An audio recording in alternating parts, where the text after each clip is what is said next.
बच्चों, हम लोग क्लास 8 में धातु और अधातु चैप्टर शुरू किए थे। इसमें हम लोगों ने भौतिक गुण के आधार पर बच्चों धातु और अधातु का अंतर लास्ट लेक्चर में खत्म किया था। आज उसी क्रम में आगे बढ़ते हुए आज हम लोग पढ़ने वाले हैं बच्चों रासायनिक गुण के आधार पर धातु और अधातु में अंतर। क्या क्या अंतर होता है? देखिए, रासायनिक गुण में क्या होता है बच्चों, हम लोग रासायनिक अभिक्रियाओं से संबंधित अंतर समझने का प्रयास करेंगे। जैसे हम लोगों ने यहाँ 3 कॉलम बनाया, एक में आप देख रहे हैं रासायनिक गुण, दूसरा में है धातु, तीसरा में है अधातु। तो हम लोग पहला जो लिए हैं वो किसके साथ अभिक्रिया कर रहे हैं? ऑक्सीजन के साथ। तो देखिए, धातु जब भी ऑक्सीजन के साथ करेगा तो बनेगा धातु ऑक्साइड, अधातु करेगा तो अधातु ऑक्साइड। इसी को हम लोग सेंटेंस में कैसे लिखेंगे? तो यहाँ पे लिखेंगे बच्चों कि धातु ऑक्सीजन के साथ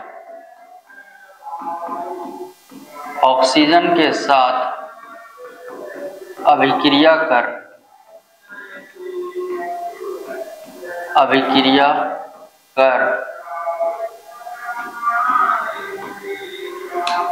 धातु ऑक्साइड का निर्माण करता है। धातु ऑक्साइड का निर्माण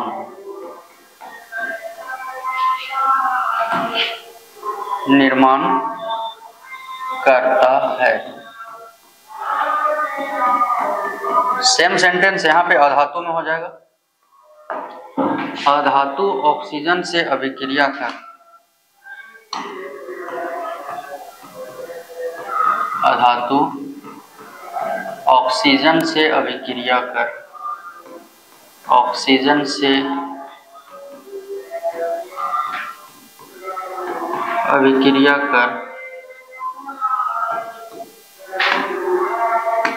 अधातु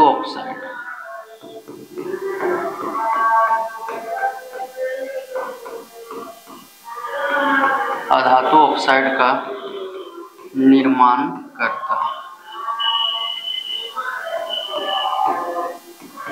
अधातु रहेगा तो अधातु का ऑक्साइड। अब इसका हम लोग एक एग्जांपल लेते हैं बच्चों। देखिए, कोई हम लोग धातु लेते हैं जैसे सोडियम प्लस ऑक्सीजन का O2, द्विपरमाणुक होता है इसलिए O2 लिखेंगे। तो सोडियम का ऑक्साइड Na2O, इसका फॉर्मूला ये बराबर नहीं है, यहाँ पे 4 लग जाएगा और यहाँ पर 2। अधातु रहेगा तो जैसे कार्बन प्लस ऑक्सीजन तो बन जाएगा CO2, कार्बन का ऑक्साइड। ये अधातु ऑक्साइड हुआ। दूसरा है ऑक्साइड की प्रकृति। ऑक्साइड की प्रकृति का जांच हम लोग कैसे करेंगे?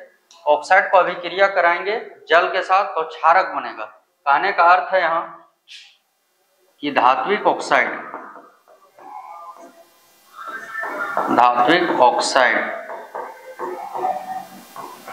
क्षारक बन रहा है, इसको बोलेंगे क्षारीय प्रकृति के होते हैं।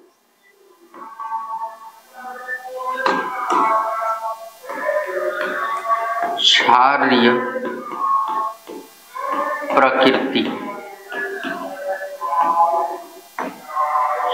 प्रकृति के होते हैं। और इसका उल्टा उधर लिखना है। देखिए, यहाँ अम्ल बन रहा है तो लिखेंगे अधात्विक ऑक्साइड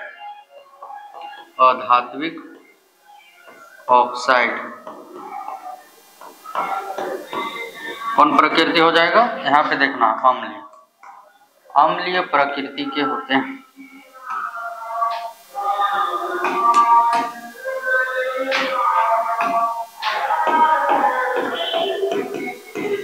अम्लीय प्रकृति के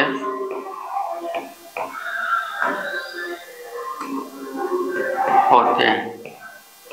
अब इसको हम लोग एक उदाहरण से समझते हैं। देखिए, अधातु का ऑक्साइड लेंगे, जैसे हम लोगों ने लिया है सोडियम, तो सोडियम का ऑक्साइड और इसको अभिक्रिया कराएंगे जल से तो बन जाएगा NaOH क्षारक। देखिए, क्षारक का पहचान है, यहाँ पे देखना आपको OH रहेगा।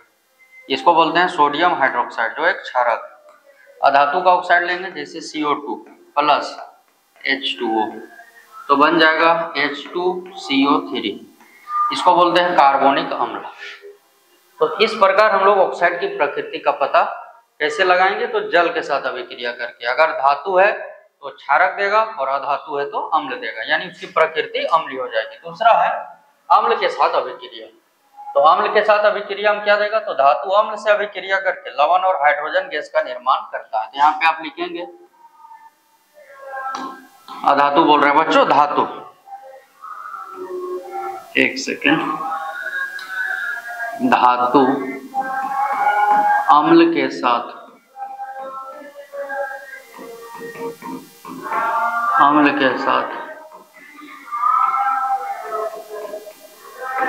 अभिक्रिया कर, देखिए दो चीज दिख रहा है आपको, एक है लवण, तो यहाँ लिख देंगे लवण और हाइड्रोजन गैस, शॉर्ट में आप H2 लिख सकते हैं, यह पूरा सेंटेंस में लिख देते हैं, लवण और हाइड्रोजन गैस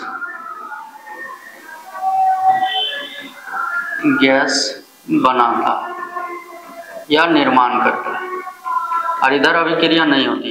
यहाँ आप लिख सकते हैं अधातु अम्ल के साथ अभिक्रिया नहीं करती है। कारण है बच्चों कि अधातु जितने हैं उसका जो क्या बोलते हैं सक्रियता है वो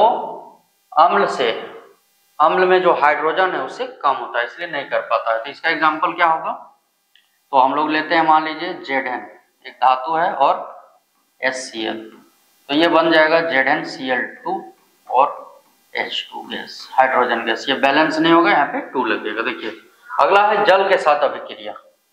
जल के साथ अभिक्रिया करेगा तो क्या बनेगा, देखिए जल के साथ अभिक्रिया करेगा तो धातु जब भी जल के साथ करेगा तो क्या बनाएगा, धातु हाइड्रोक्साइड और हाइड्रोजन गैस। तो इसी को हम लोग लिखेंगे कैसे, धातु जल के साथ अभिक्रिया कर, एक सेकंड बच्चों, जल के साथ अभिक्रिया कर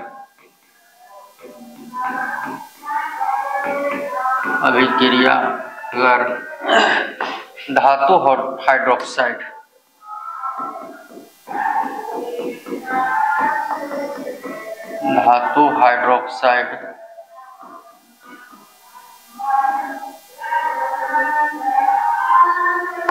एक सेकंड बच्चों, धातु हाइड्रोक्साइड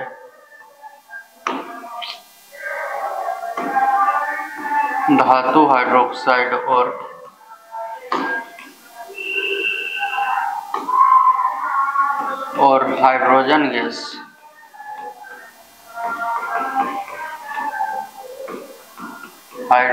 गैस बनाता। अब इसको हम लोग लेते हैं, देखिए धातु लेंगे, मान लीजिए सोडियम लिए, सोडियम प्लस जल, तो सोडियम का हाइड्रोक्साइड बनेगा, NaOH बोलते हैं इसको, और इधर H2 गैस। ये बराबर नहीं होगा, यहाँ पे 2 लगेगा, यहाँ 2, यहाँ 2। ये सब 10 क्लास में वीडियो पढ़ा हुआ है बच्चों, चैनल पे आप वहाँ देख सकते हैं कि कैसे बैलेंस होता है। और इधर वाला भी है जो अधातु जल के साथ अभिक्रिया नहीं करता, क्योंकि यहाँ जल में H है, उसको वो हटा नहीं पाता। अगला है क्षार के साथ अभिक्रिया। देखिए क्षार के साथ अभिक्रिया करने से धातु हाइड्रोक्साइड और फिर धातु बन जाएगा। यहाँ लिखेंगे उसी तरह कि धातु क्षार के साथ अभिक्रिया कर, क्षार के साथ अभिक्रिया कर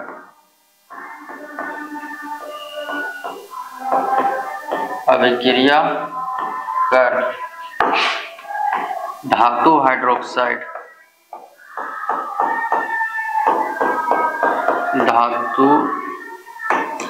एक सेकेंड बच्चों, धातु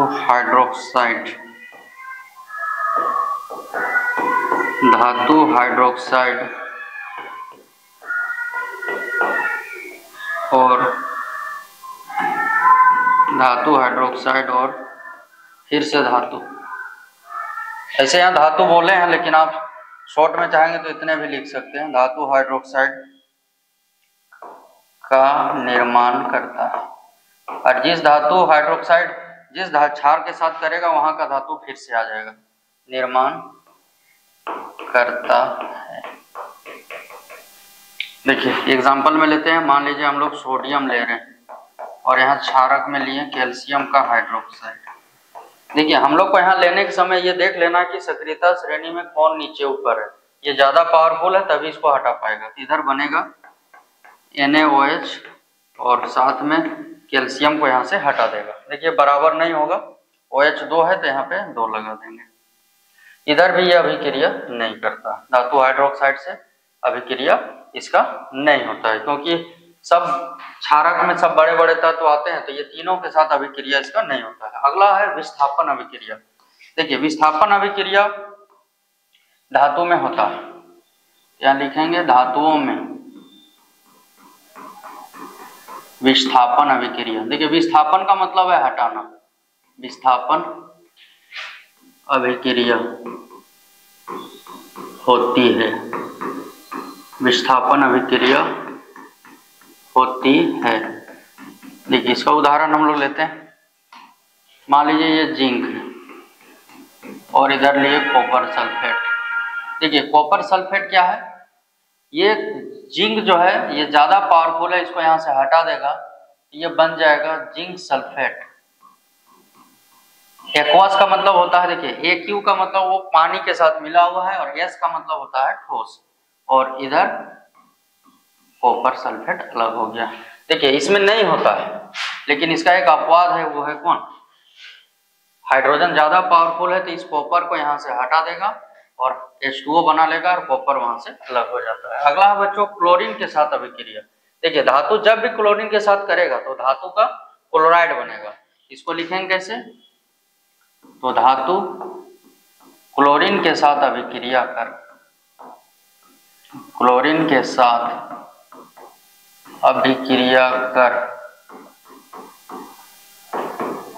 अभिक्रिया कर धातु क्लोराइड,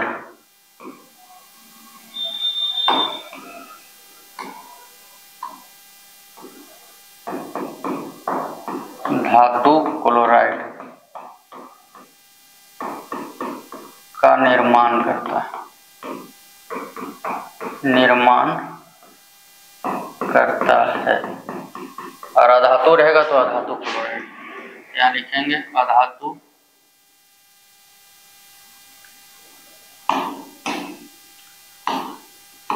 अधातु क्लोरीन से अभिक्रिया कर,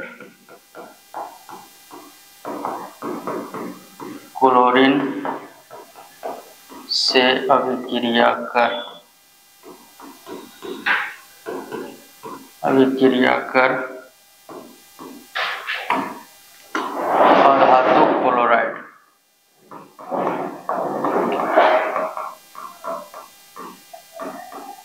अधातु क्लोराइड का निर्माण करता है, निर्माण करता है। देखिए इसका हम लोग एक एक एग्जांपल ले लेते हैं। देखिए धातु में ले लेते हैं हम लोग, मान लीजिए सोडियम प्लस क्लोरीन का होता है, ये भी द्विपरमाणुक है Cl2, तो बनेगा NaCl। ये धातु यानी सोडियम का क्या है क्लोराइड, ये बराबर करने के लिए 2 लगाएं। अधातु का लेंगे, मान लीजिए हम लोग हाइड्रोजन लेते हैं और इधर क्लोरीन, तो बन गया HCl, ये बराबर करने के लिए 2। तो ये अधातु का क्लोराइड हो गया, हाइड्रोजन क्लोराइड उसका नाम है। अब इसमें क्या करेगा, देखिए अगर हाइड्रोजन रहेगा तो हाइड्राइड बनाएगा, तो यहाँ लिखेंगे यह हाइड्रोजन से अभिक्रिया कर, अभिक्रिया कर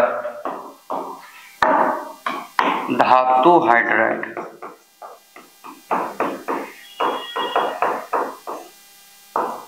धातु हाइड्राइड का निर्माण करता है। और इधर अधातु रहेगा तो अधातु यह हाइड्रोजन से, हाइड्रोजन से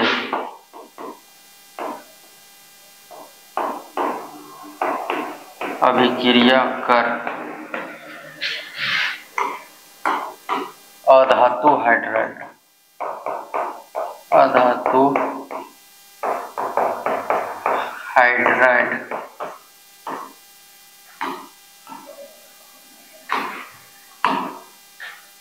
का निर्माण करता है।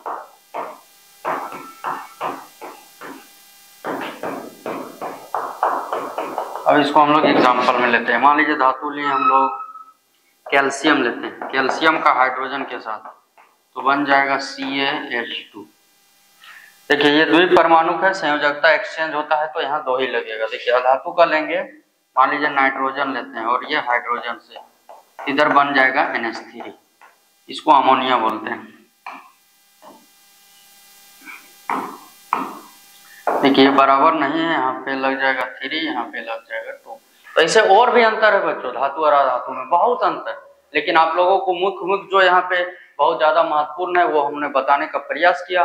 अगर ये चैनल पे आप बच्चों फर्स्ट टाइम आए हैं तो चैनल को सब्सक्राइब कर लें, और वीडियो अच्छी लग रही हो बच्चों तो वीडियो को लाइक, कमेंट और शेयर जरूर करें।